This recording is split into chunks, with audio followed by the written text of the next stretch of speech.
High, আজকে আমার recipe কাতলা ঘি রোস্ট।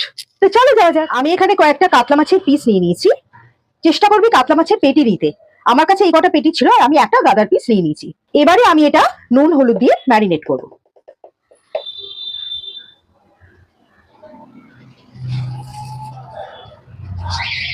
এটা একটা অভিনব রেসিপি, তোমরা বাড়িতে ট্রাই করবে, দেখবে ভালো লাগবে। আমি এখানে কয়েকটা শুকনো মশলা নিয়ে নিয়েছি। গোটা জিরে, গোটা ধনে, মৌরি, কয়েকটা শুকনো লঙ্কা, গোটা গরম মশলা, এক টুকরো বড় এলাচ আর গোটা গোলমরিচ।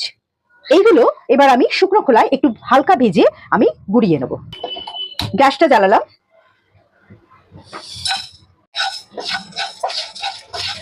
আঁচটা একদম লো করে এটা হালকা ভেজে নেবে। ভাজাটা আমার হয়ে গেছে, গ্যাসটা বন্ধ করে দেবো। এবার এই মশলাটাকে একটু ঠান্ডা করে তারপর গুঁড়িয়ে নেবো। মশলাটা আমার ঠান্ডা হয়ে গেছে, এবার এটাতে মিক্সিতে দেবো।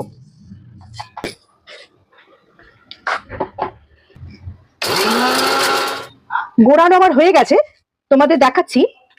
জিনিসটা একটু দানা দানা হবে। যেহেতু কাতলা ঘি রোস্ট, তাই এটা তেলের কোনো ব্যাপার নেই, আমাকে কড়াতে ঘি দিতে হবে। চেষ্টা করবে একটু ভালো জাতের ঘি দিতে, তাহলে রান্নাটা ভালো হবে। ঘিটা আমার গরম হয়ে গেছে, এবারে আমি কাতলা মাছগুলো একে একে দিয়ে দেবো।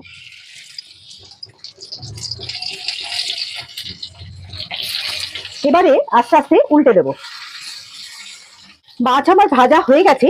তোমাদের একটা কথা বলে রাখি, ঘি যেহেতু খুব তাড়াতাড়ি গরম হয়ে যায়, তাই আঁচ কখনো বাড়িয়ে মাছ ভাজবে না, একদম কমিয়ে ভাজবে, না হলে কিন্তু মাছগুলো সব পুড়ে যাবে। আমি প্লেটেতে তুলে নিলাম। আমি এখানে একটা বড় পেঁয়াজ এরকম ভাবে কুচিয়ে রেখেছি, এইটাকে দিয়ে দেবো। যখন এরকম হালকা ভাজা ভাজা হয়ে যাবে, তখন অল্প আদা রসুন বাটা দেবে। এখানে 5 চামচ আমি টক দই ফেটিয়ে রেখেছি, এটা দিয়ে দিলাম। আজ কিন্তু একদম কমে রাখবে। এবারে মশলাটা ঢেলে দেবো। স্বাদ অনুযায়ী লবণটা দিয়ে দেবো। এবারে এর ওপর একে একে মাছগুলো বসিয়ে দেবো আমি। আজ কিন্তু কোনো মতেই বাড়াবে না। কাতলা ঘি রোস্ট আমার তৈরি হয়ে গেছে। দেখো মশলাটা এইরকম কাতলা মাছের গায়ে লেগে যাবে পুরো। যদি তোমরা কেউ গ্রেভি খেতে একটু পছন্দ করো, মশলা ধোয়া জল সামান্য দিতে পারো, কিন্তু সচরাচর সেটা দেয়া হয় না, এইরকম মাখা মাখাই হয়। এবারে ওপর থেকে শুধু একটু ঘি ছড়িয়ে দেবে। তোমাদের টেক্সচারটা দেখিয়ে দিই। তোমরা তাহলে শিখে গেলে কিভাবে কাতলা ঘি রোস্ট বানাতে হয়। এবার আমি তোমাদের খেয়ে বলি কেমন হয়েছে।